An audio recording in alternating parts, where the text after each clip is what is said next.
හාදි විනාසේ හැමෝටම තියෙන අද ගහලා තියෙනවා තවත් සුපිරි කැරක්ටර් එක. ඉතින් මම ඔන්න අද ගහලා තියෙන අපේ සෝලෝ ලෙවලින් ඇනිමේ එකේ ඉන්න සුපිරිම චරිතයක් ගැන. ඉතින් ඉග්‍රස් ගැන තමයි අද අපි කතා කරන්න හදන්නේ. එහෙනම් වැඩි කරන්නේ නැතුව යන්න මෙන්න සුපිරිම වීඩියෝ එකට.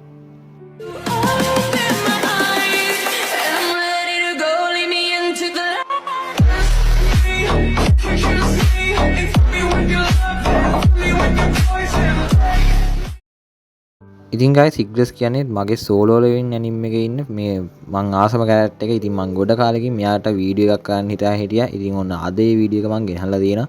ඉතින් මෙයාගේ ෆුල් නේම් එක තමයි බ්ලඩ් රෙඩ් කමාන්ඩර් ඉග්‍රස් කියන්නේ. ඉතින් මෙයා සාමාන්‍ය නයිට් වරයෙක් නෙමෙයි. මෙයා ඇස්බෝන් කියන පළවෙනි ෂැඩෝ මොනරීස්ගේ දකුණු අත එහෙම නැත්නම් එයා යටතේ වැඩ කරපු එක්කෙනෙක් තමයි මේ ඉග්‍රස් කියන්නේ. ඉතින් මං ඉස්සරහට ඇස්බෝන් ගැන වීඩියෝ එකක් කරන්න බලාපොරොත්තු වෙනවා. ඉතින් ඔයගොල්ලන්ට මේ වීඩියෝ එක ඕනේ නම් දැම්ම පහලින් කමෙන්ට් එකක් දාන්න.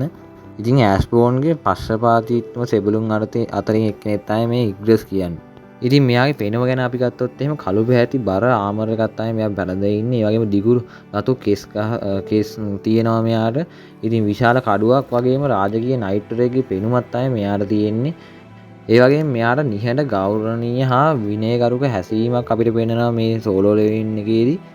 ඉතින් guys ඉග්‍රස් වැඩි කතා කරන්නේ නැති චරිතයක් වුණාට මෙයා තමගේ ස්වාමියාට අතිශය පක්ෂපාතී වගේම විනයගරුක එක්කෙනෙක්. ඒ වගේම ගෞරවවාන්විතව සටන් කරන ඕලන්ට මතක නම් සීරීස් එකේ සන්ඩින්නුත් එක ෆයිට් එකේදී මෙයා මාර විදිහට ගෞරවාන්විතව සන්ඩින්නුත් එක ෆයිට් එකක යෙදෙනවා. ඒ වගේම අනිත් ෂිනෝබි ඒකේ ෂැඩෝ සෝල්ජර්ස්ට අතරේ මෙයා නායකත්වයේ ගුණ පෙන්වන හොඳ ෂැඩෝ සෝල්ජර් කෙනෙක් කියලා අපිට කියන්න පුළුවන්.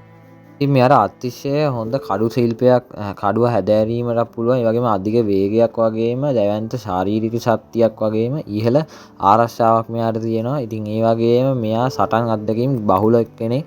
මොකද කිව්වොත් මෙයා ඇස්බෝන්ගේ කාලේ ඉඳන්ම ඉන්න කෙනෙක් හින්දා මෙයා මාර විදිහට පවර්ෆුල්. ඉතින් guys ෂැඩෝ ආමී එකේදී මෙයා මාර විදිහට පවර්ෆුල් නයිට් වරයෙක්. ඉතින් මෙයා ඇස්බෝන්ගෙන් මෙයාගේ සම්පූර්ණ බලය ගත්තාන් පස්සේ මෙයා බේරුටත් වැඩිය බල සම්පන්නයි. ඒ වගේම මේ දෙවෙනියට ඉන්න හොඳම සෝල්ඩර් බවට මෙයා පත් වෙනවා. ඒ සම්පූර්ණ බලය මෙයාගේ ගත්තාන් පස්සේ.